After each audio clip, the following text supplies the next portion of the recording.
사사기 13장. 이 사사기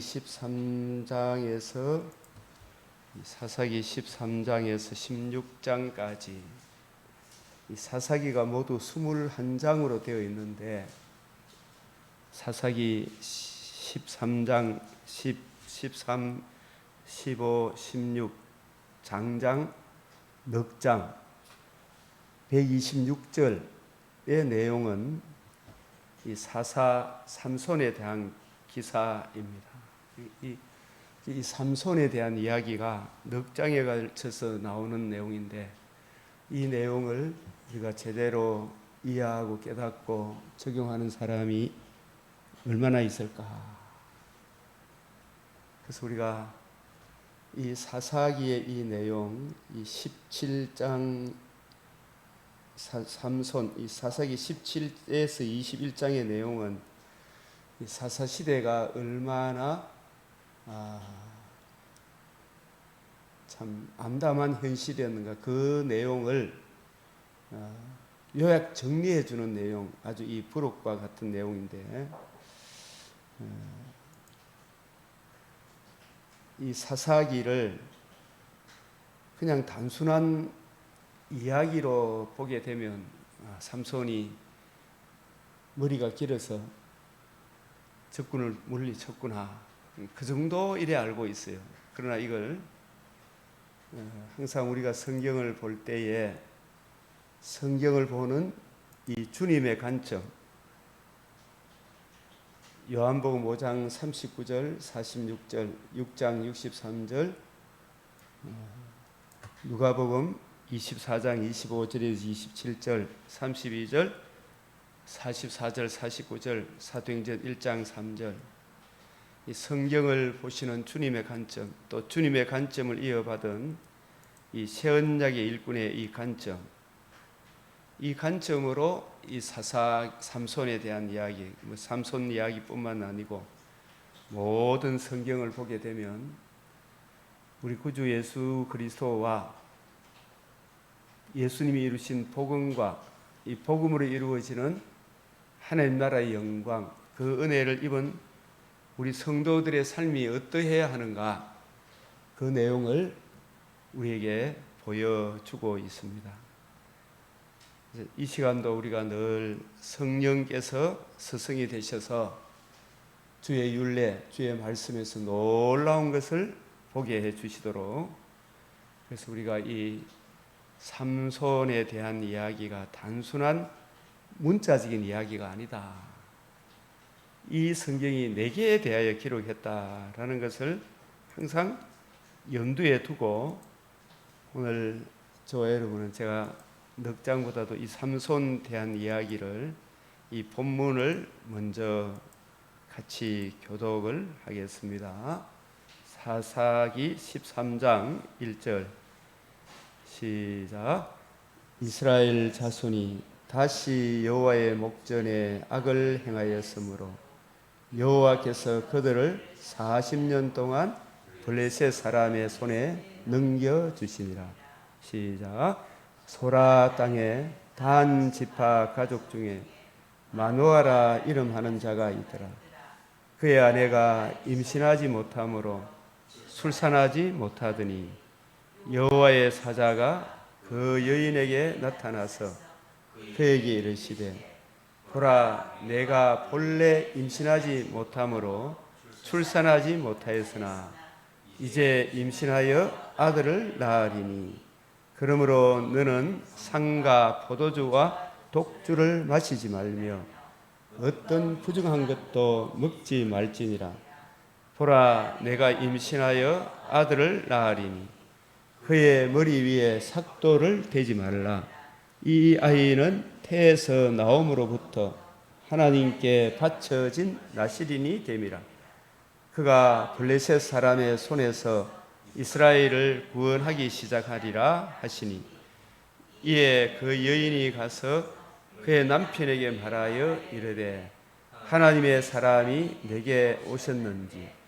그의 모습이 하나님의 사자의 용모 같아서 심히 두려움으로 어디서부터 온 것을 내가 묻지 못하였고 그도 자기 이름을 내게 이르지 아니하였으며 그가 내게 이르기를 보라 내가 임신하여 아들을 낳으리니 이제 포도주와 독주를 마시지 말며 어떤 부정한 것도 먹지 말라. 이 아이는 태에서부터 그가 죽는 날까지 하나님께 바쳐진 나실인이 됨이라 하더이다 하니라. 마노아가 여호와께 기도하여 이르되 주여 구하옵나니 주께서 보내셨던 하나님의 사람을 우리에게 다시 오게 하사 우리가 그 낳을 아이에게 어떻게 행할지를 우리에게 가르치게 하소서 하니 하나님이 마노아의 목소리를 들으시니라. 여인이 밭에 앉았을 때에 하나님의 사자가 다시 그에게 임하였으나 그의 남편 마노아는 함께 있지 아니한지라. 여인이 급히 달려가서 그의 남편에게 알리어 이르되 보소서 전일에 내게 오셨던 그 사람이 내게 나타났나이다 하매 마노아가 일어나 아내를 따라가서 그 사람에게 이르러 그에게 묻되 당신이 이 여인에게 말씀하신 그 사람이니까 하니 이르되 내가 그로다 하니라. 마노아가 이르되 이제 당신의 말씀대로 되기를 원하나이다. 이 아이를 어떻게 기르며 우리가 그에게 어떻게 행하리이까? 여호와의 사자가 마노아에게 이르되 내가 여인에게 말한 것들을 그가 다 삼가서 포도나무의 소산을 먹지 말며 포도주와 독주를 마시지 말며 어떤 부정한 것도 먹지 말고 내가 그에게 명령한 것은 다 지킬 것이니라 하니라.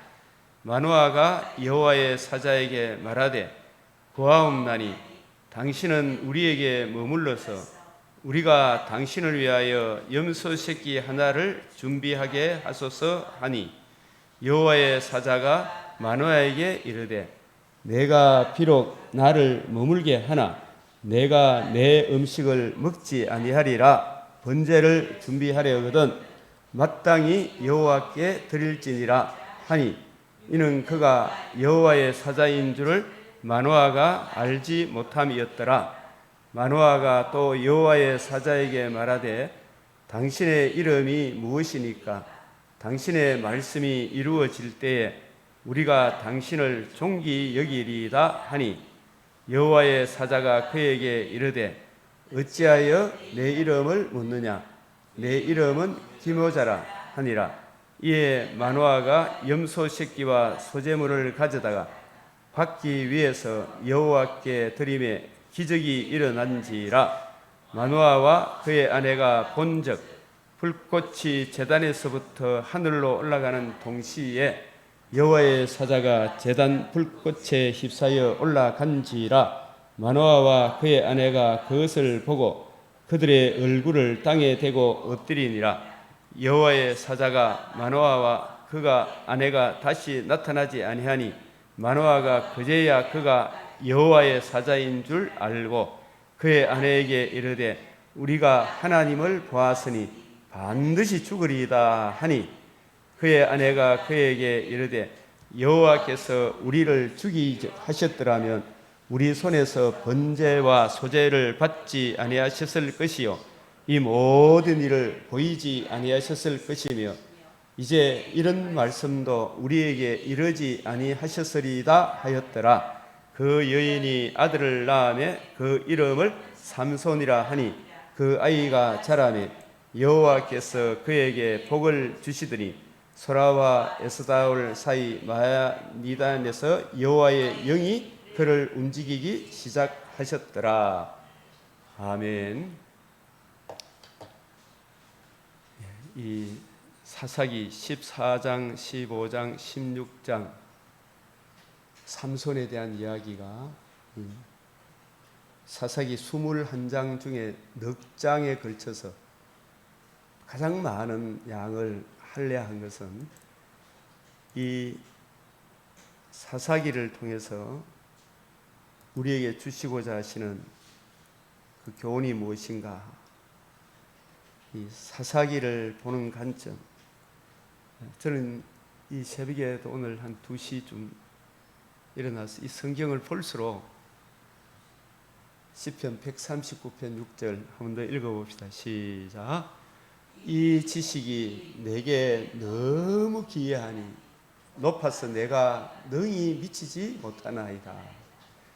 요만큼 알았을 때도 너무 좋고 요만큼 알았을 때 아이고 좋고 알면 알수록 이야 세상에 이런 것이 있나. 그리고 참 이 세상에 그런데 이 말씀을 너무 가슴이 뜨거워서 나누고 싶은데 나누면 좋아하는 사람보다 어떻게 보면 막 거시하게 조롱하고 대드는 사람이 더 많은 것 같아요. 그런데 놀랍게도 이걸 같이 나누는 사람들이 있다는 게 좋아요 그런 사람이 있으면 막 그게 또 같이 기뻐서 또 그래요. 그래서 이 시편 119편 63절 시작. 나는 주를 경외하는 모든 자들과 주의 법도들을 지키는 자들의 친구라. 저도 이 말씀을 귀하게 여겨주는 인터넷에 혹 이래 좋은 말씀을 전해주는 그분들 만나면 참 귀한 분들이구나 싶은 생각이 들죠. 그래서 우리가 항상 말씀을 볼 때 이 말씀을 깨닫는 것도 제가 똑똑해서가 아니고 그분들이 똑똑해서가 아니고 하나님께서 자기 택하신 백성들에게 구원의 길을 열어주시기 위해 하나님의 영이 성령께서 열어주신 것이지 내 것이 아니잖아요. 다 나누어줘라. 나누어주고 자신이 누리고 그 달콤함을 맛보고 또 다른 사람도 이 풍성한 은혜를 누리도록 해라. 그래서 우리가 항상 성경을 대할 때 시작. 내 눈을 열어서 주의 율법에서 놀라운 것을 보게 하소서. 이 단지 율법이 아니고 신구약 전체 말씀에서 놀라운 것을 보게 하소서. 자, 이 사사기 13장 제가 이 설명을 하면 또 내용 전체보다도 많이 모를 것 같아요. 한번 같이 한번 읽어나가 봅시다. 자, 같이 한번 읽어봅시다. 시작. 이스라엘의 구원자 삼손. 이 삼손에 대한 이야기는 뭘 이야기하느냐 하면 쭉 보니까 하나님의 아들 그리스도 예수의 하나님의 아들 그리스도가 이 땅에 오실 때 인간 혈통을 따라 마리아의 몸을 통해서 오셨지만 남자의 혈통을 따라 온 건 아니잖아요. 그리스도 예수의 성령으로 완벽한 하나님의 아들 그리스도가 신성을 가지신 그리스도가 성령으로 임마누엘 하실 성령으로 임마누엘 하시고 이 삼손의 아내도 아기를 못 낳았잖아요. 그죠? 그 인간 혈통으로 낳은 자식이 아니다. 그 예표의 인물이 성령으로 임마누엘 하실. 사라도 왜 25년째 되어서 아들을 주셨겠어요? 그 인간 혈통이 아니다. 하나님의 아들이 성령으로 마리아의 몸, 인간 몸을 입으시고 이 땅에 오셔서 우리의 대표자가 되셨다. 성령으로 임마누엘 하실. 그래서 우리의 구세주의 자격은 하나님이시면서 사람이셔야 된다. 사람은 사람인데 죄 있는 사람의 혈통을 따라온 것이 아니고 완벽한 사람, 하나님의 성령으로 임마누엘 인간의 육신을 입으셨다. 말씀이 계시니라. 이 말씀이 우리와 함께 계신다. 성령으로 임마누엘 하셔서 마리아의 몸에 오셔서 이 예수님이 어려운 삶을 사심에 대한 예표가 이 삼손이 태어날 때부터 나실인이잖아요. 나실인이란 말은 구별된 삶이다. 오실 메시아의 어려운 삶을 보여주시고 또 이 번제를 드리는 내용이 나와요. 이 번제로 하나님의 아들 그리스도가 성령으로 임마누엘 하셔서 보라 세상 죄를 지고 하는 하나님의 아들이다. 이 삼손이 나중에 번제로 드려지는 자기가 죽을 때 더 많은 사람을 살려내는 그 대속의 죽음을 이 번제로 드려지는 이 제물을 통해 그 번제의 주인공이 나중에 삼손이 되고 이 삼손도 이 번제물도 주인공이 아니고 히브리서 1장 1절에서 2절에 3절에 오실 여러 부분과 여러 모양으로 말씀하셨던 예표와 그림자의 주인공 하나님의 아들 그리스도가 세상 죄를 짊어지시고 이 성전을 헐라 내가 사흘 만에 일으키리라. 이 부활하심으로 복음으로서 생명과 썩지 않음을 드러내시고 이 번제로 드려진 그 불꽃이 자기가 대신 심판받으시고 다시 살아나셔서 그 불꽃이 하늘로 쫙 올라가죠. 이 성천하실 예수 그리스도. 그래서 성천하셔서 아버지로부터 성령을 받으셔서 성령을 보내주심으로 예수님이 이루신 이 복음을 우리에게 적용해 주심으로 복음을 적용해 주실 진정한 유일한 구원자 우리 주 예수 그리스도를 보여주기 위해 이 삼손 이야기가 있구나. 예수 그리스도와 그의 복음과 복음으로 이루어지는 하나님 나라의 영광을 보여주기 위해 이 삼손 이야기가 있다. 그래서 이 복음을 받은 우리들은 어떠한 삶을 살아야 하는가? 이 내용을 완벽하게 보여주는 내용이 이 삼손 이야기예요. 삼손 이야기. 하나님의 아들 그리스도 예수의 성령으로 임마누엘 하심과 의로우신 삶 나시린의 삶과 십자가 대속의 죽으심 번제로 드려짐과 사망을 패하시고 복음으로서 생명과 썩지 않음을 드러내시고 이 복음을 드러내시고 이 불꽃 우리 주님께서 이 땅에 내가 받을 세례가 있다. 불심판 받으러 오셨어요. 예수님이 대신 우리를 위해 우리가 받아야 될 심판 받으시고 그 불꽃이 하늘로 올라가시죠. 이 성천하시고 성천하셔서 아버지로부터 성령을 받으셔서 모든 인류에게 구원을 베풀어 주실 이 복음을 적용해 주고 우리가 구원을 받는 유일한 구원자 우리 주 예수 그리스도의 예표의 인물 그리고 다시 오실 주 예수 그리스도의 예표의 인물을 어서 이 삼손을 우리에게 보여주셨구나. 이 삼손을 통해서 보여주신 예수님이 우리에게 이 천하 만민이 들을 수 있는 최고의 기쁜 소식 이 복음을 이루어 주셨구나. 이 복음을 듣고 믿은 우리들은 어떤 삶을 살아야 할 것인가. 우리의 교훈을 위해 이 성경이 있는 거 아니겠어요? 그래서 우리가 하나하나 살펴보겠습니다. 사사기 13장 5절 사사기 13장 5절 시작. 보라 내가 임신하여 아들을 낳으리니 그의 머리 위에 삭도를 대지 마라. 이 아이는 태에서 나옴으로부터 하나님께 바쳐진 나실인이 됨이라. 그가 블레셋 사람의 손에서 이스라엘을 구원하기 시작하리라 하시니 이 블레셋 같은 이 악한 마귀의 근세에서 우리를 구원하실 하나님의 아들 그리스도 예수의 복음을 이루어 주시고 우리를 구원하실 구원자 예수님을 보여주기 위한 예표의 인물이 이 삼손이구나. 이걸 아셔야 돼요.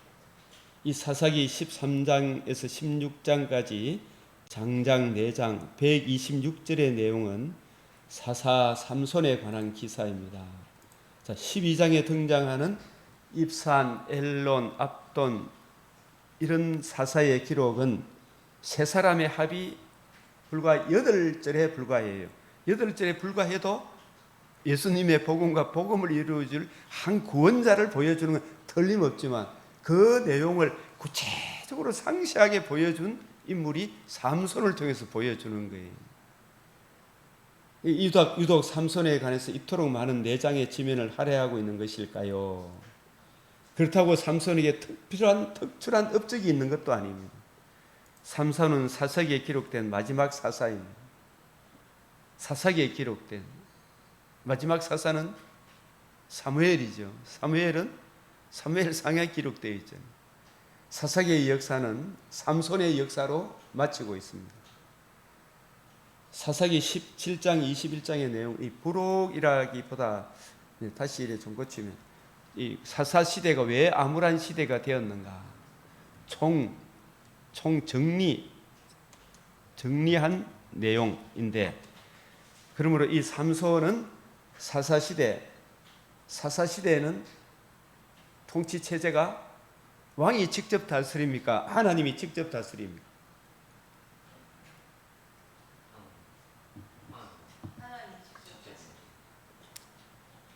왕이 따로 없잖아요.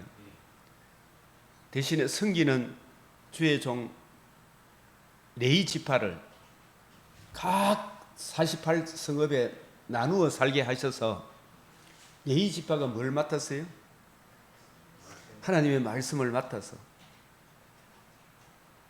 레위 지파에게는 땅을 농사짓는 기업을 따로 주지 아니하고 목초지만 주셔서 부지런히 말씀을 연구해서 이스라엘 백성들은 레위 지파가 들려주는 하나님의 말씀, 그 말씀의 주인공 메시아 우리 주 예수 그리스도의 만이 유일한 구원의 길이다.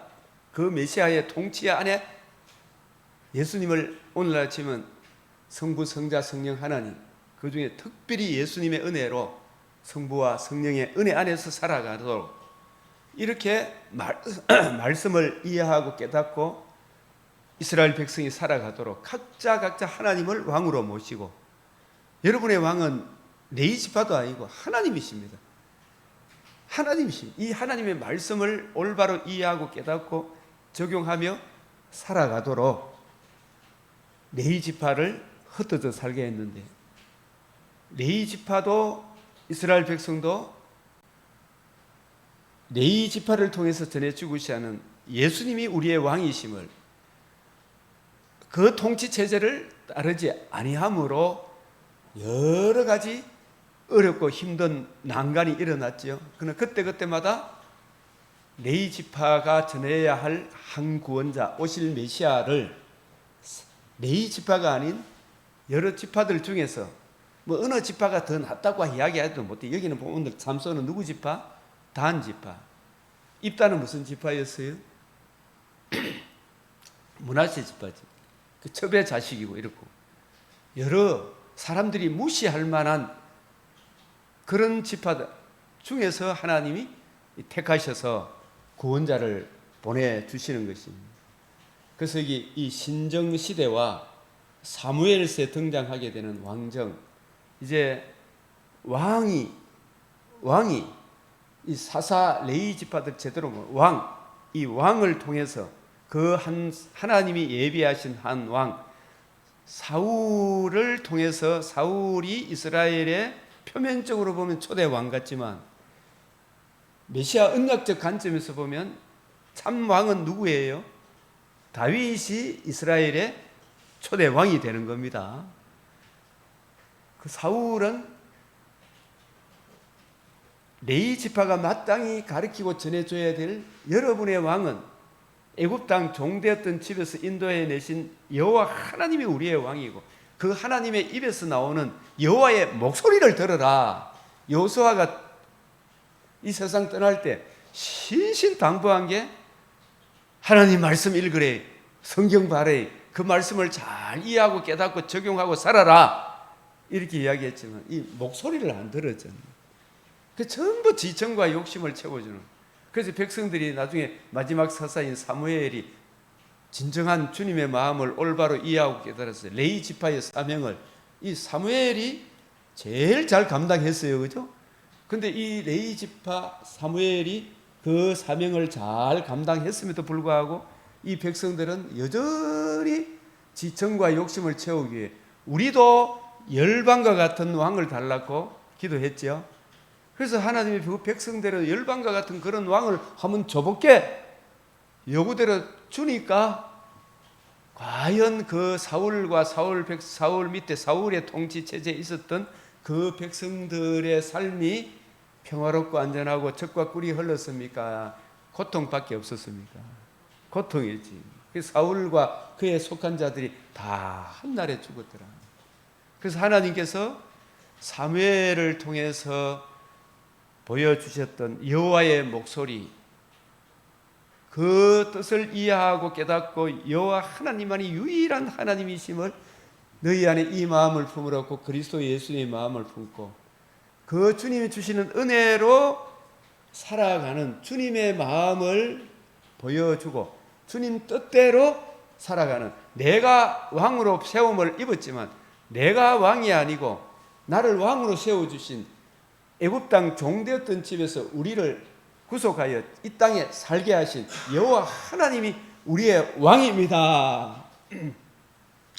주님의 마음을 본받고 누리고 증거하도록 다윗을 하나님이 세우셔서, 다윗은 자기가 백성하고 백성들 위해 군림하고 백성의 재산을 빼앗고 그렇게 했습니까? 항상 하나님의 말씀을 가까이 두고 읽고 묵상하고 그 주님의 말씀에 담겨 있는 주님의 마음을 구하고, 우리의 왕은 예수님이 우리의 왕입니다. 너희 안에 이 마음을 품으십시오. 나도 이 마음을 품고 살아가겠습니다.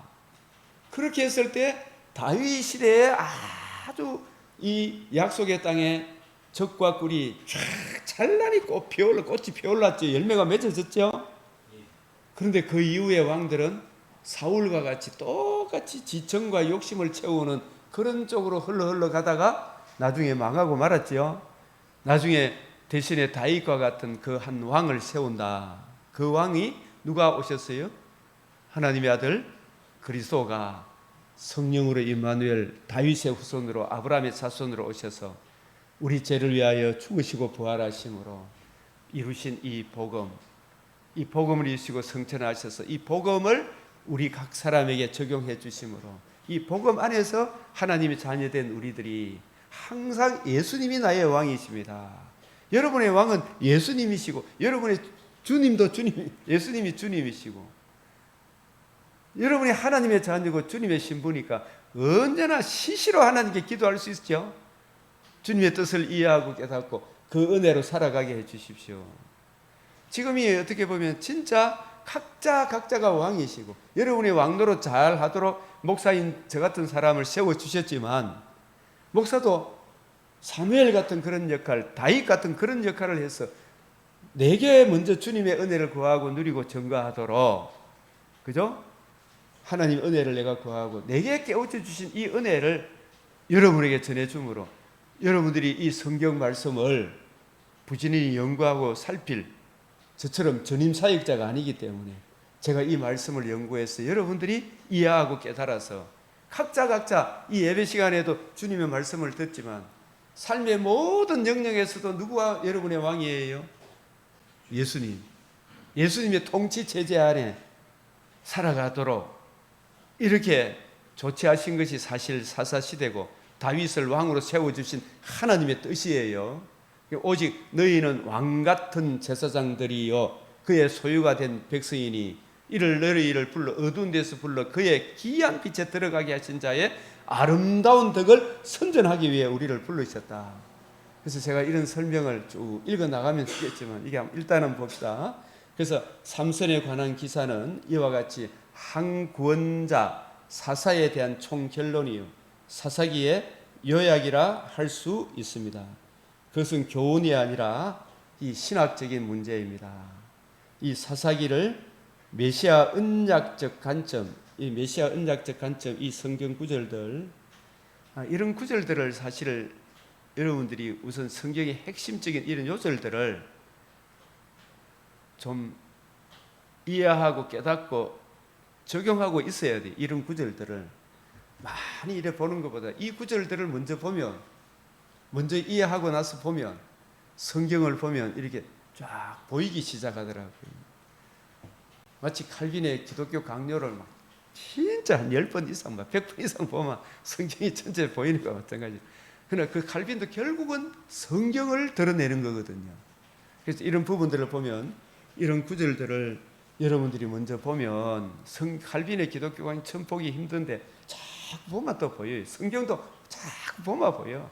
지도해 주는 사람이 있으면 참 좋아. 그래서 이게 하루하루 쌓여가는 것이지 갑자기 이렇게 올라가는 거 아니에요. 매일매일 이 낙수 떨어지는 물방울이 바위를 뚫잖아 나중에. 그죠? 점점 가는 겁니다. 이런 구절들을 여러분이 제가 보내주는 이 맥체인 내용들을 참고하셔서 시간 나실 때마다 바쁠 때나 틈날 때나 날 더 기이 여기라, 주의 뜻 알기를 사모해라, 그러면 보여주시는 거예요. 그래서 이걸 교훈적으로만 본다면 예레미야 33장 2절 시작. 이를 행하시는 여호와, 그것을 지어 성취하시는 여호와. 이런 말씀들도 전체 맥락에서 안 보니까 너는 내게 부르짖으라, 내가 알지 못하는 크고 부밀한 일을 보여주시리라 그랬잖아, 그죠? 그걸 전부 다 인간적인 욕심으로 보여주십시오. 그게 나의 어떤 사적인 것이 아니고 하나님의 영광을 위해 성경에 담겨있는 하나님의 영원 전부터 만물을 창조하신 하나님 속에 감추어졌던 비밀의 경륜, 이거 알게 해주십시오. 이거 기도를 해야 되는데, 그죠?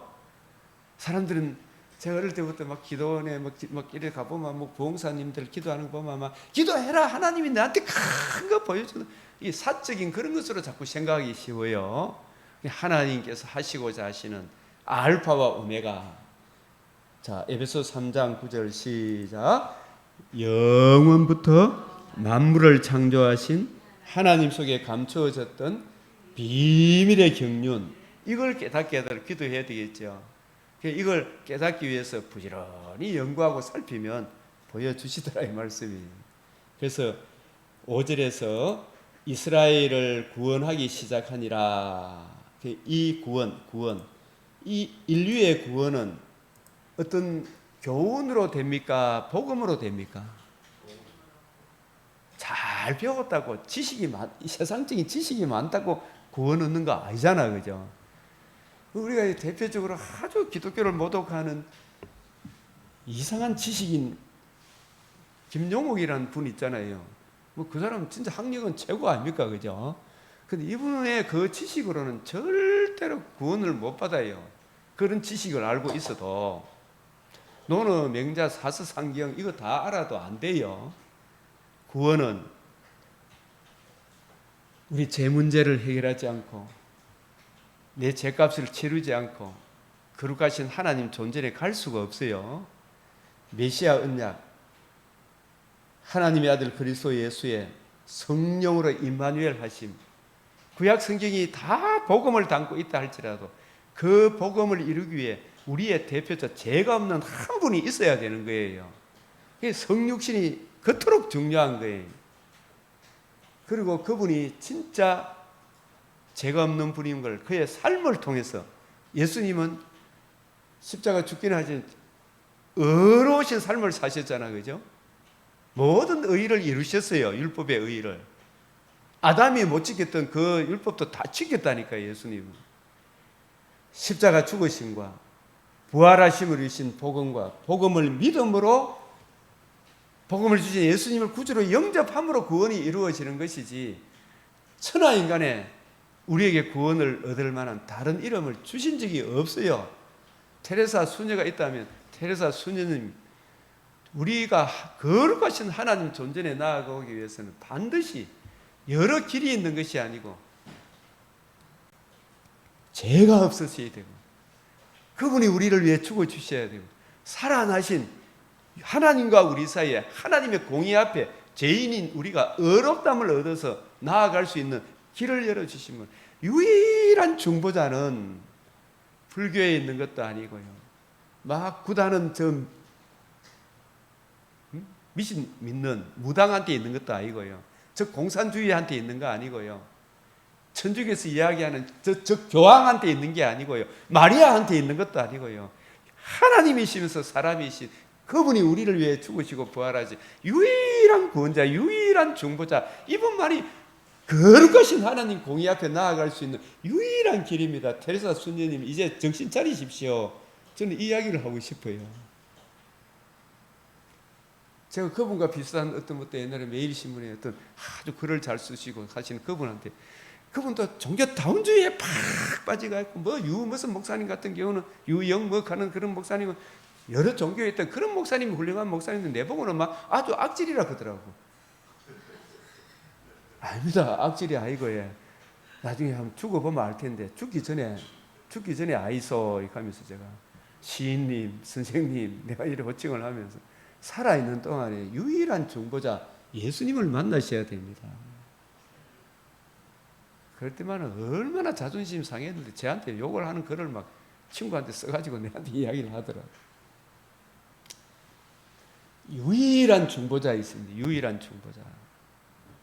하나님의 아들 예수 그리스도의 성육신과 이제 그분이 참, 그때 제가 기도하는 대로 마음이 좀 바뀌어서 예수 믿으면 얼마나 좋겠는고 이 생각이 드니, 살아생전에 예수 믿어야 되죠. 곧 성령으로 임마누엘 하시고 의로우신 상과, 여기 보면 오늘 14님 준비하신 번제가 있죠. 번제물 준비하신 번제로, 이 성경이 한 구절 한 구절이 축자 영감이란 말이 진실로 맞다는 게, 번제할 어린 양은 어디 있나이까? 하나님이 친히 준비하시리라. 창세기 22장 들어봤어요? 번제할 어린 양은 어디 있나이까? 하나님이 친히 준비하시리라. 이삭을 드리려고 했는데 아브라함아 드리지 마라 그러지. 인신제사 네가 받는 게 이건 예표야, 예표. 반드시 하나님의 아들이 어찌하여 나를 버리셨나이까? 하나님의 아들이 십자가 돌아가실 때는 하늘에서 아무 소리가 들리지 않았지요. 아들이 순종함으로 살아나심으로 이루신 이 복음을 통해서만이 유일한 구원의 길이다. 이걸 보여주는 거예요. 여호와의 산에서 준비가 되리라. 이삭 대신 순양이 번제로 드려졌죠. 여호와 이레가 뭐라 그랬어요? 여호와의 산에서 준비가 되리라. 다시 한번 또 듣고 또 듣고 또 들어야 돼요. 여호와의 산에서 준비가 되리라. 그게 뭐라고요? 여호와 이레. 여호와의 산에, 그 산이 어느 산이에요? 모리아 산인데, 그 산이 모리아 산이 어디에 보여 있다? 시온산. 시온의 베들레헴에 하나님의 아들 그리스도가 성령으로 마리아의 몸에 임마누엘 하셔서 천하만민이 들을 수 있는 최고의 기쁜 소식, 온 백성에게 미칠 큰 기쁨의 좋은 소식, 하나님의 아들 그리스도가 임마누엘 하셔서 시온산 예루살렘에 입성하실 때 호산나 주의 이름으로 오시는 이여 이제 우리를 구원하셔서 건축자가 버린 돌이 집 모퉁이의 머릿돌이 되심으로, 모퉁이의 머릿돌이 되심으로, 복음을 이루심으로, 이 복음이 하나님의 집에 모퉁이돌이 되었지요. 이 복음을 듣고 믿는 사람에게 구원을 베풀어 주시고, 이 구원을 베풀어 주실 한 구원자 예수 그리스도를 보여주시는 거예요. 그래서 여기 준비된 번제로 드려지고 사망을 피하시고 복음으로서 생명과 썩지 않음을 드러내시고 40일 동안 가르치시고, 이 번제로 드리신 이분이 불꽃이 하늘로 올라가는 거 보이 나오죠? 하늘로 올라갈 때 이게 그냥 올라갑니까? 복음을 이루시고 올라갑니다. 이 성경 내용은 종합적으로 입체적으로 봐야 이 내용이 보여요. 그래서 맥체인 성경 읽기표를 따라 보라 이 말이에요. 보되 메시아 언약을 이해하고 깨닫고 적용받은 새 언약 일꾼의 도움을, 빌립 같은 분의 도움을 받아야 됩니까? 안 받아야 됩니까? 누구한테 배우느냐, 이게 중요하죠. 이 성경 66권이 스스로 하나님 말씀됨을 종합적으로 일관성이 있고 통일성이 있잖아요. 이렇게 입체적으로 보면 이 다니엘서 7장 13절 14절하고 같은 거예요. 계시록 12장 5절하고도 같은 거예요. 불꽃이 하늘로 올라간다는 거예요. 복음을 이루시고 40일 동안 가르치, 이런 내용이 생략되어 있죠. 이 내용이 담겨져 있는 거예요. 신약을 통해서 보니까 성천하셔서 성령을 보내주시고 천하 만민에게 복음을 선포하게 하시고 때가 차며 다시 오실 하나님의 아들 그리스도 예수에 대한 예표의 인물이 한 구원자가 되셨죠. 삼손이 그 당시에 한 구원자죠. 유일한 구원자 하나님의 아들 그리스도 예수의 예표의 인물이 삼손입니다. 그러므로 이를 열린 마음과 눈으로 과연 이것이 그런가 하여, 이것이 그런가 하여 자꾸 보면 자꾸 성령의 은혜를 구하고, 주님 눈을 열어 이 삼손의 이야기 속에서 내 주님의 지혜를 깨닫게 해주십시오. 이 성경을 보는 관점, 이런 관점을 성경 속에서 찾아내야 돼요. 이거 보면 얼마나 좋아요. 이 주님의 관점을 이어받은 새 언약의 일꾼의 관점, 자꾸 이렇게 강조하는 이유가 있습니다. 이런 구절조차도 무슨 뜻인지 이해를 못하면 안 되겠잖아요. 여러분들이 자꾸 연구를 해야 되죠. 자기 것으로 삼아야 되죠. 오늘 사도행전 17장에 베레아 사람들은 데살로니가 사람들보다 더 신사적이어서 바울이 받은 복음, 바울이 기존 바리새인 관점으로 성경을 풀어주는 것이 아니고 주님의 관점으로, 주님의 특별 가해를 받아서 주님의 관점으로 구약 성경을 쫙 풀어주니까 베레아에 있는 데살로니가에 베레아에 있는 유대인 회당, 기존 유대인 관점으로 성경을 배웠던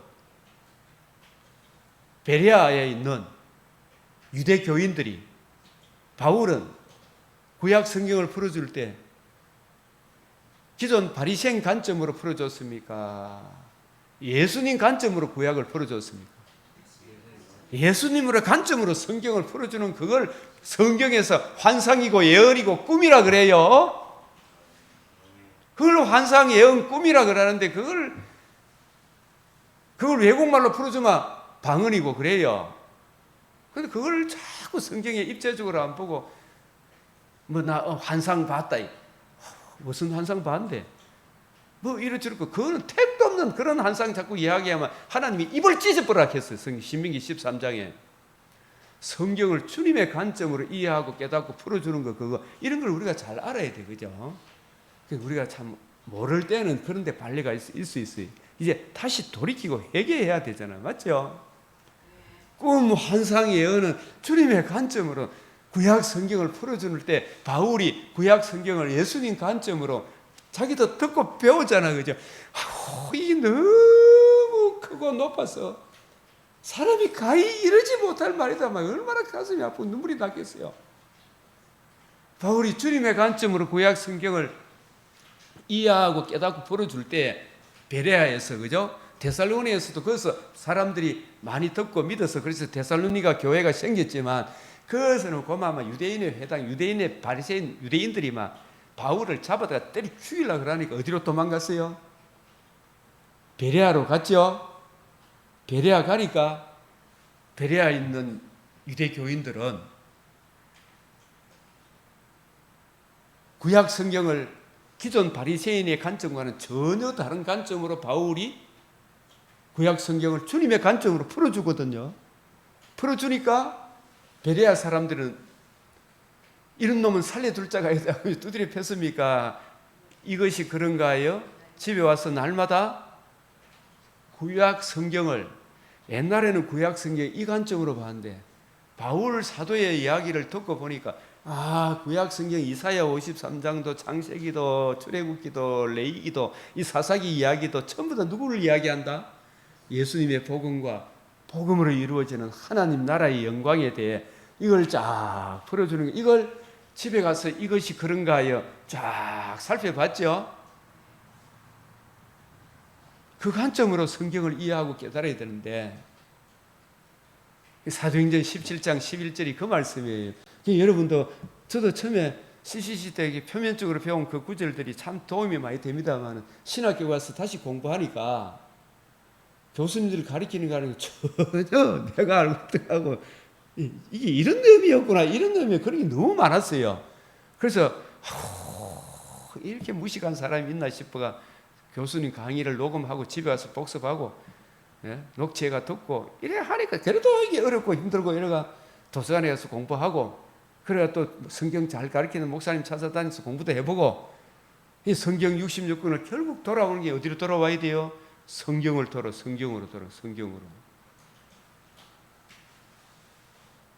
이런 관점으로 성경을 이해하고 깨달아야 되겠죠. 새언약의 일꾼의 관점.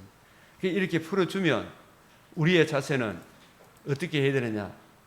여기에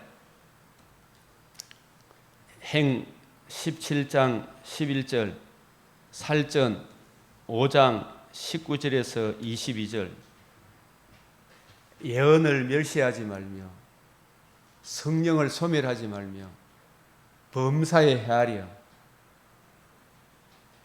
좋은 것은 취하고 악은 어떻게 하라 그랬어요? 모양이라도 버리라. 그 악은 하나님 말씀과 주님의 관점, 새언약 일꾼의 관점, 66권의 통일수 있는 그 관점에서 일치가 되지 않으면 그걸 버리라 이 말이죠. 그죠? 이것이 그런가요? 범사에 헤아려 보라는 이야기죠. 그죠? 여러분도 제 이야기를 듣고 한번 집에 살펴보라니까요. 그래가 과연 목사님 말씀이 성경과 일치가 되네요. 그럼 아이고 목사님 고맙습니다. 이 말 한마디 해줘도 저도 큰 힘이 나겠죠. 듣고는 성경이 덮어보면 이게 실력이 안 자라요. 공부 잘하는 사람은 자꾸 던져보고 질문을 던져보고 범사에 살펴봐야 되죠. 저도 인터넷에 모든 목사님 설교를 가끔씩 이렇게 들어봐요. 항상 성경과 일치된다 싶고 아멘이고, 아 저분은 나의 동무다 친구다 싶어지만 성경과 은난 소리 하면 아 저분은 저걸 좀 더 많이 이렇게 봤으면 더 좋았을 텐데, 이런 생각이 듭니까 안 듭니까? 우리에게 성령의 조명, 감화를 주시고 영감된 말씀은 성경밖에 없잖아, 그죠? 영감된 이 말씀을 성령께서 우리에게 조명해 주시는 거예요. 그래서 이게 제단 불꽃의 사사기 13장 16절 20절 이 말씀 한 구절만 쫙 이해를 해도 13장 16절에 이래 보면 시작. 여호와의 사자가 마노아에게 이르되 네가 비록 나를 머물게 하나니, 여기 사실 여호와의 사자는요 구약의 그리스도의 현현이다. 성령으로 임마누엘 하시기 이전에 구약 시대에 이 땅에 성령으로 임마누엘 하실 예수님, 성부, 성자, 성령 하나님 중에 제2위이신 성자 예수님의 육신을 입기 전에 현현의 모습이 이 그리스도의 사자, 여호와의 사자로 모세에게 언약하신, 아브라함과 이삭과 야곱에게 언약하신 그 언약을 반드시 이루실 전능하신 하나님 여호와의 성령으로 임마누엘 하시기 전에 이 여호와의 사자의 모습으로 현현하신 거예요. 그분이 오실 메시아의 복음을 전가하기 위해 이 삼손의 아버지 어머니에게 미리 계시해 주시는 거예요. 이런 계시를 주셨다는 게 얼마나 큰 은혜입니까? 번제를 준비하려거든 마땅히 누구한테 드려라? 여호와께 드리라. 이는 그가 여호와의 사자인 줄 마노아가 알지 못했다. 이 번제를 준비하려거든, 이 준비한다. 아까 창세기 22장을 통해서 이야기했죠. 이걸 계속해서 반복적으로 전진적으로 통일성 있게 계시해 주시는 거예요. 66권 성경이. 그 20절에 불꽃이 제단에서부터 어떻게 해요? 하늘로 올라가죠. 그 번제가 들으니까 하늘에서 불꽃이 내려와서 번제물을 사르고 그 불꽃이 어디로 올라가요? 하늘로 올라가죠. 여호와의 사자가 제단 불꽃이 입서에 올라간지라. 같이 올라갔죠. 이 여호와의 사자가 그 제단이 되시고 사실은 그 제물의 주인공이 되시는 거예요. 제물로 드려지고 살아나지 않으면 성전할 수 있어요, 없어요? 못하죠. 죽으시고 사망을 패하시고 부활하셔서 예수님이 40일 동안 이루신 이 복음을 설명해 주시고, 그리고 성천하셔서 사도행전 2장 31절 아버지로부터 33절이 성령을 받으셔서 성령을 부어주심으로 예수님이 이루신 이 복음을 듣고 믿음으로 우리가 구원을 얻는 거예요. 이 구원을 베푸실 한 구원자, 유일하신 구원자 예수님을 계시하기 위한 거예요. 이 이야기가. 이런 깨우침이 성령의 감화로 여러분에게 복 주시길 바랍니다. 그래서 여기 이 사사기 13장 16절 20절을 제단 불꽃에 휩싸여 올라간지라, 창세기 22장 13절 14절 10편 2편 6절 10편 2편 6절이 뭐예요? 내 아들을 시온에 세웠다. 10편 14편 7절은 한 구원자가 시온에서부터 온다. 미가서 5장 2절에 베들레헴 에바라다야 너는 작지 않다. 거기에 메시아가 온다. 마태복음 2장 2절에 유대인의 왕으로 나신 이가 어디 계시뇨? 누가복음 2장 10절 11절 온 백성의 기쁨을 온 백성에 미칠 큰 기쁨의 좋은 소식을 전하러 왔다. 베들레헴에 누가 태어났다? 아들이 태어났다. 베들레헴이 시온산 베들레헴입니다. 요한복음 1장 1절 태초에 말씀이 계신다. 말씀이 육신이 되었다. 요한복음 1장 29절 세상 죄를 지고 하실 하나님의 어린 양이다. 요한복음 2장 19절 이 성전을 헐라 사흘 만에 일으키리라. 요한복음 19장 30절이 뭐예요? 다 이루었다. 이 십자가상에서 다 이루었다 하니까 십자가 복음이라 착각하기 쉬운데 여기에 이 다 이루었다는 말은 사흘 만에 부활할 것을 내다보시고 하신 말씀이에요.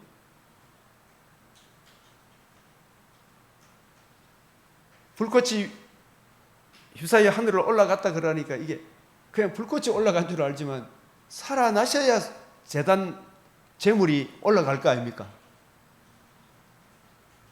누가복음 13장 32절 사흘 후에 완전하여 지리라.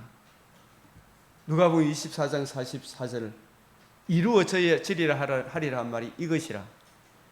이걸 신약 바울 사도를 통해 성령께서 내가 받은 복음을 너에게 전하니 이는 그리스도께서 하나님의 아들 그리스도의 성령으로 임마누엘 하시고 어려우신 상과 십자가 죽으시고 장사 지낸 바 되었다가 성경대로 사흘 만에 다시 살아나사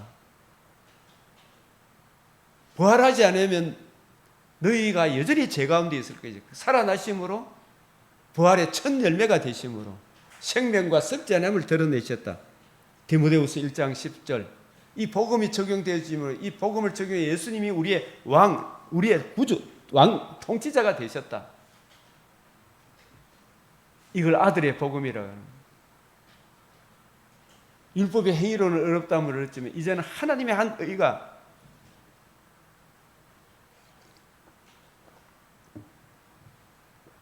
하나님의 한 의가 나타나셨다.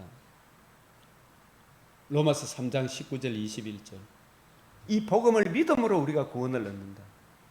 복음을 이루시고 성천하셔서 사도행전 2장 33절 성령을 보내시고 복음이 전파됨으로 천하만민이 구원의 복음을 듣고 믿음으로 거듭나고 산 소망을 받게 되는 거예요. 금생과 내생의 약속이 있어. 믿음으로 믿음에 이르게 돼요. 복음을 믿기 전에는 사탄이 나에게 왕노릇 했지만 이제 복음을 듣고 믿음으로 예수님이 나의 왕이 되시 왕노릇 해주시.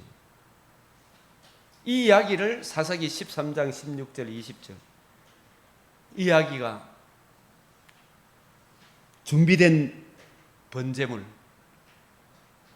아브라함에게 미리 이야기할 거예요. 이 시편 110편 다윗에게도. 그래서 이 다윗과 아브라함과 다윗에게 언약하신 대로 하나님의 아들 그리스도가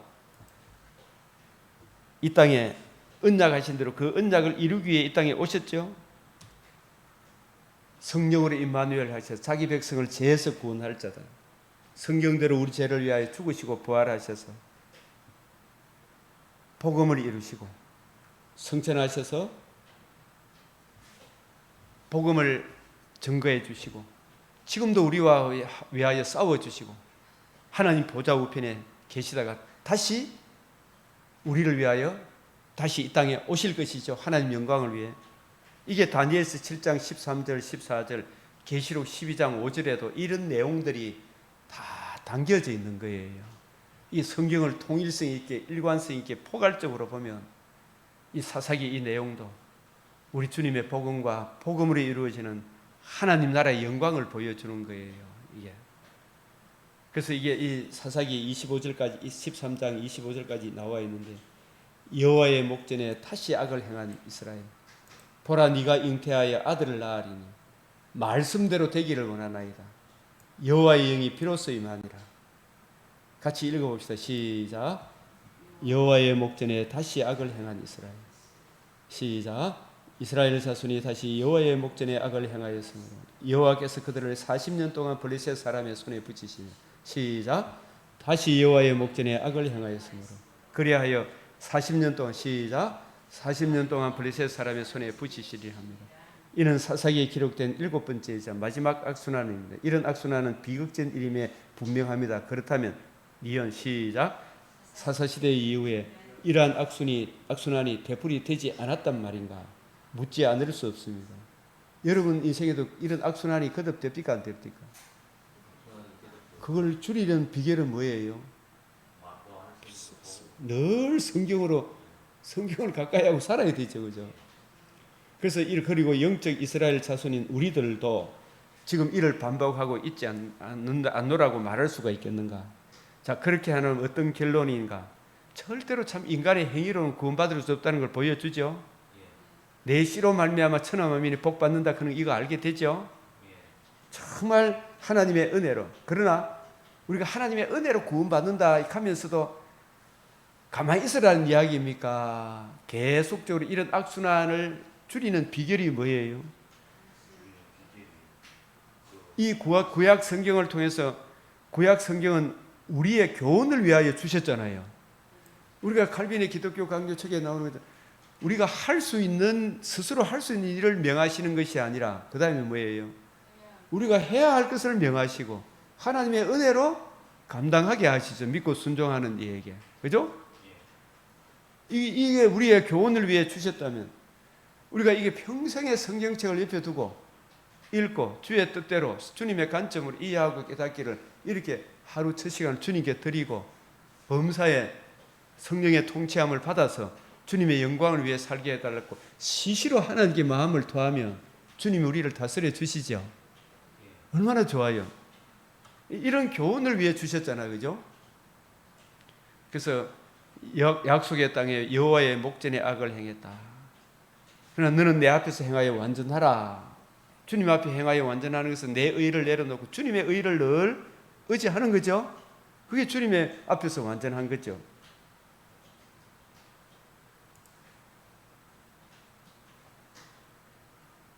그리고 이 40년 동안 이 40년이라는 것이 이 무심한 말로 넘어갈 수가 없죠.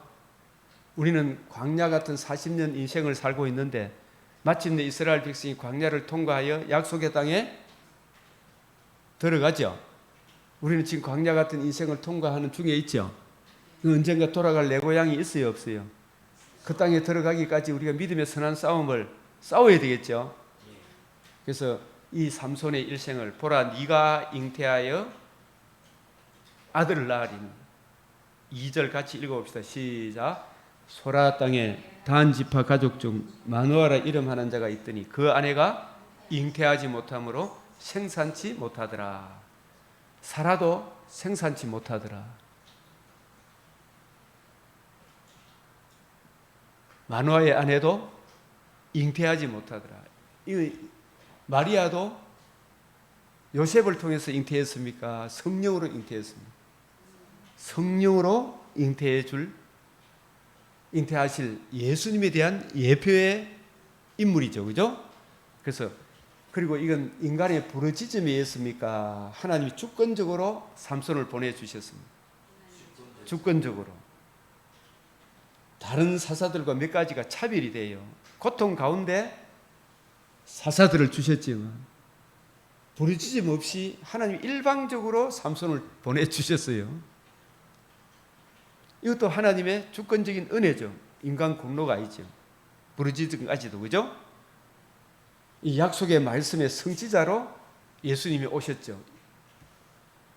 이스라엘이 뭐 어떻게 하든 말았든 간에 하나님은 자기 약속을 이룬다 안 이룬다? 따라오든 안 따라오든 하나님은 자기 길을 간다 안 간다? 안 따라오면 누구만 손해다? 지만 손해다. 태어나면서부터 하나님께 또한 바치온 나실인이죠. 누가? 삼손이. 예수님은 태어나면서부터 나실인으로 오신 거예요. 사실은 흠없고 점없는 어린 양으로 오신 거예요. 앞으로 이 태어난 삼손의 사역도 어떤 것인가를 암시해 주고 있다.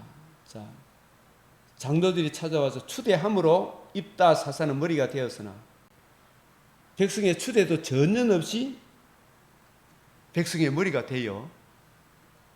그래서 두 가지 의미. 첫째는 삼손을 사사로 세우심은 하나님의 주권적인 섭리구나. 그래서 이게 일방적인 아브라함 언약에 근거하는 것이구나. 둘째는 삼손은 백성들에게 환영을 받습니까? 자꾸 배척을 받습니까? 예수님도 고향에서도 배척을 받고 유대인들에게도 배척을 받죠. 결국은 삼손이 나중에 누구의 도움을 받습니까? 외로운 싸움을 합니까? 그래서 자기 백성을 죄에서 구원할 한 구원자의 종합판이 삼손이구나. 한 구원자. 자기 백성을 죄에서 구원할 자. 자, 이 이야기. 마리아가 예수님 낳을 때도 그 이름을 예수라 하라. 자기 백성을 죄에서 구원할 자. 죄에서 구원하기 위해서는 인간 혈통이 됩니까? 성령으로 오셔야 됩니다. 인간 몸을 입고 오셔야 되죠. 그 몸이 우리를 위하여 대속하심으로 우리가 받아야 될 심판의 불을 대신 받으시고 복음을 이시고 성전하셔서 성령을 보내주심으로 그 성령의 은혜로 복음이 적용받음으로 우리가 구원을 받는다. 그래서 이 삼손은 번제, 헌신, 성별의 삶을 번제의 삶을 의미하는 헌신하는 삶을 살죠. 포도주, 독주, 나시린, 머리에 삭도를 대지 마라. 하나님께 바친 나시린이다. 그래서 이스라엘의 구원자 삼손, 여호와의 사조로부터 기쁜 소식, 아들을 낳는다. 얼마나 기뻐요, 그죠? 남편 마노에게 전해 이 아이의 태어서 나옴으로부터 죽을 날까지 하나님께 바치온 나실입니다. 이렇게 예수님에 대해 요한복음 12장 33절에 이렇게 말씀은 자기가 어떠한 죽음으로 죽을 것을 보이심이라. 주님의 죽으심과 부활하심을 이루신 복음을 알고 믿는 우리 성도들도 나중에 이런 이야기들이 쭉 적용하시면 되겠고, 약속의 말씀을 믿었고, 마리아도 하나님의 약속의 말씀을 믿은 여인에게 복이 있도다 그랬죠. 이 마리아에 대한 또 예표의 인물이 마노의 아내잖아요. 말씀대로 내게 이루어지이다. 이게 중요한 말씀이 등장하는데, 여호와의 사자는 내가 너의 식물을 먹지 아니하리라 거절하기만 한 것이 번제를 준비하려거든 마땅히 누구에게? 여호와께 드려라. 번제. 이 번제라는 말이 어째서 중요하냐? 이 아이는 태에서 나오면부터 죽은 날까지 하나님께 바치운 나실인, 하나님께 드려지는 나실인이다. 하나님께 드릴 번제물 바치운, 드려지는, 번제라는 것은 헌신이잖아요. 하나님께 전적으로 순종해서 나실이라는 의미가 들어있는 거예요. 번제를 준비하려거든. 이 창세기로 또 가게 되죠, 그죠? 아까 이야기했고, 하나님이 제사와 예물을 원치 않아 오직 나를 위하여 한 몸을 예비하셨다. 그 몸이 예수님의 몸이구나. 당신의 이름이 무엇이니까? 우리가 당신을 존귀히 여기리다. 당신의 이름을 묻는 말에 내 이름은 기묘자라 했죠, 그죠? 이 기묘자 하니까 당장에 떠오르는 말씀이 이사야 9장 6절이죠. 기묘자라 하면 그분은 바로 번제로 드려질 하나님의 어린 양이다. 이사야 9장 6절에 장본인이 주인공이 되는 거예요. 이 성경은 계시의 일관성이 있는 거예요. 그래서 드려주시고 사흘 만에 부활하심으로 이루어져야 하리란 말이 이것이라. 사사기의 삼손의 이야기를 예수님이 이루신 거예요. 다시 오실 거예요. 한 아기가 우리에게서 났는데 한 아들을 우리에게 주신 바 되었다. 그 아들에 대한 예표의 인물이 삼손이다 이 말이에요. 번제로 드려진. 이에 염소새끼 하나와 소제물을 취하여 반석 위에 드림에 불꽃이 단에서부터 하늘로 올라간지라.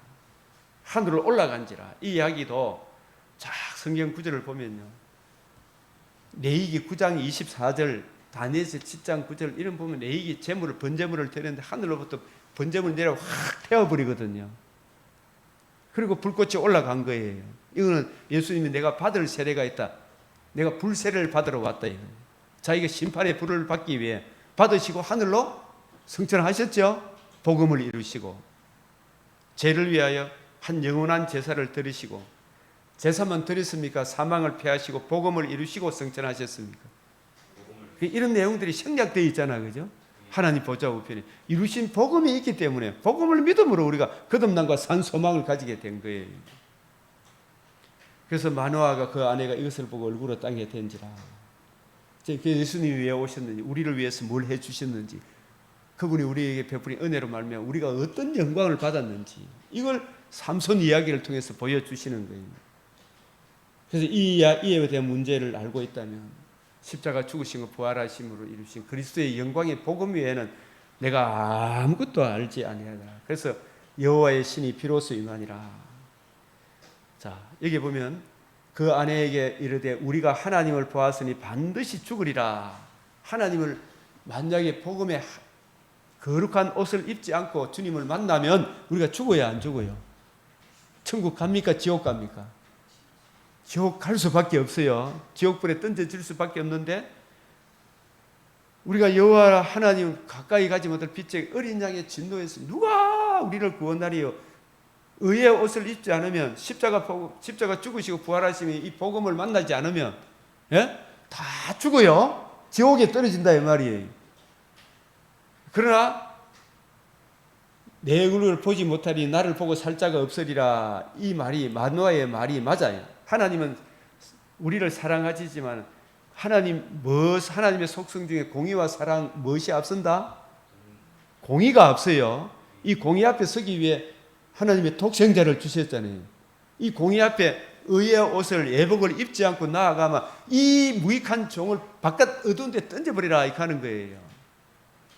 그런데 마노아의 아내의 말은 더 맞아. 이게 보면 죽지 않으리라. 이 말도 맞는 말인데 우리가 하나님을 보았으니 반드시 죽으리란 말도 진리지만 그 아내가 죽지 아니하리라. 왜냐하면 마노아가 율법에 근거하여 말한 것이란 그의 아내는 뭐에 근거해서? 복음에 근거하여 말하고 있기 때문에 그는 증거합니다. 마노아의 아내는 여호와께서 우리를 죽으려 하시던 우리 손에서 번제와 소제를 받지 아니하실 것이요. 이 번제 전적으로 임마누엘 하셔서 소제 깨끗하고 정결한 가루잖아, 그죠? 예수님이 정결한 몸으로 자신의 몸을 단번에 번제물로 드려주시고 사흘 만에 부활하심으로 이루신 이 복음을 우리가 계시하기 위해 이 복음을 듣고 믿는 사람에게 거듭남과 산 소망을 주시니 이게 얼마나 큰 은혜예요. 이게 자기 아들을 번제물로 내어주신 것은 우리를 죽이려 하신 것이 아니라 살리려고 하신 것입니다. 거듭남과 제사 이제 이런 복음 진리의 말씀도 우리에게 이르지 아니하셨으리라. 우리를 죽이려 하셨던 아브라함에게 언약을 세워주지 아니하셨을 것이요 다윗에게 영구히 이를 일,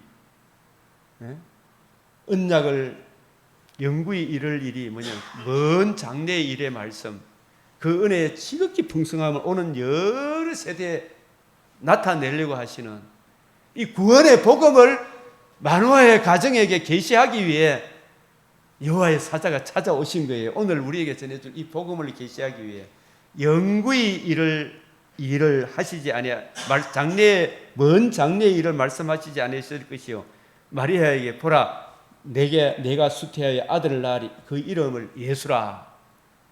그 이름을 삼손이라 했겠죠. 그 이름을 예수라. 자기 백성을 죄에서 구원할 자고 삼손의 이름을 아들을 낳으니 이름은 뭐라 지었다? 예? 삼손. 삼손의 어원은 뭐다? 태양이라. 예수님 이름하고 어떻게 결부되느냐? 삼손의 시대가 밝은 빛의 시대입니까? 암흑 시대입니까? 저와 여러분의 마음이 복음을 알기 전에는 혼동공허 흑암이었습니까? 보시기에 좋았더랬습니까? 이 혼동공허 흑암의 땅에 빛이 있으라. 이 혼동공허의 흑암에 누가 태어났다? 태양이 태어났어. 말라기 4장 2절에 의로운 해가 떼어올라서 치료하는 광선. 누가복음 1장 78절 79절 시작. 이는 우리 하나님의 긍휼로 인하여라. 이로써 돋는 해가 위로부터 우리에게 임하여 어둠과 죽음의 그늘에 앉은 자에게 비치고 우리 발을 평강의 길로 인도하시리라. 할렐루야. 이사야 8장 20절 22절 이리 봐도 저리 봐도 흑암밖에 없다. 캄캄한 어두운 데 끌려가던 우리들에게 이사야 9장 1절 2절 흑암에 앉은 백성이 빛이 비추었다. 이 혼돈공허 흑암의 한반도 땅에 성령께서 미국의 선교사들을 통해 복음의 빛을 비춰줬어요. 이 복음의 빛을 무너뜨리려고 하는 저 세력들을 우리가 어찌할꼬? 우리가 더욱 복음의 빛을 비춰야 안 되겠어요? 이 창세기 1장 2절에 3절에 이게 완성이 마태복음 고린도후서 4장 6절이라 이런 것을 좀 알아야 될 거 아니겠어요? 이런 말씀들을. 예? 아이가 자라매 여호와께서 그에게 복을 주시더니 예수님이 지혜와 그 크기가 자라매 하나님과 사람에게 더 사랑스러워지더라. 이게 일관성이 있어요, 없어요? 일관성이 있는 거예요. 여호와의 영이 비로소 그에게 감동하시. 이로써 이제 사사로서 공생에 접어들었음을 말씀하지. 오늘 이 말씀의 마지막 절이.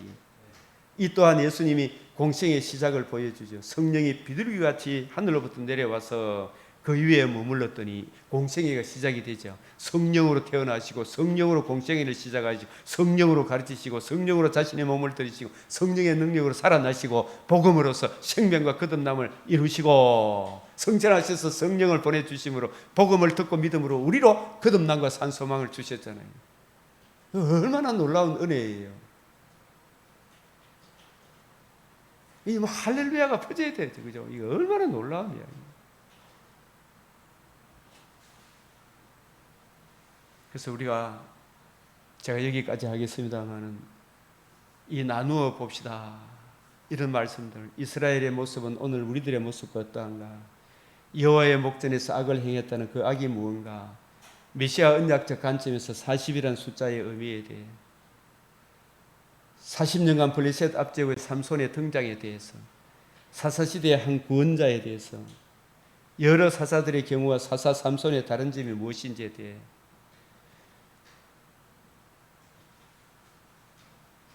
사사기의 구조, 타락하게 된 원인이 어디 있는가? 7번의 악순환 가운데 부르짖음을 통해서 보내주셨다. 사사기 전체 구조 속에 셋째 단은 하나님의 주권적인 은혜로 태어나 죽을 때까지 나신의 삶을 산 사사의 삼손에 대한 기사. 마지막에 넷째 문단에 레위인의 타락이 나오잖아요.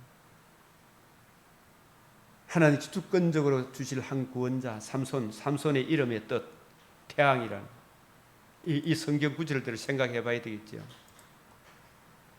하나님의 사자가 누구신지 이분이 바로 번제의 주인공 성령으로 임마누엘 하셔서 복음을 이루실 예수님의 주인공이 예수님에 대한 예표의 인물이 이 예표가 구약시대 때 그리스도시다. 구약시대에 그리스도가 계셨다.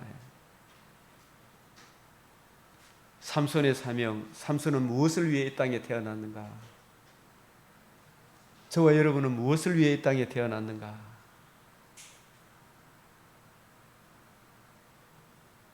마노아가 우리 하나님을 보아서는 반드시 죽으리라 한 말씀에 대해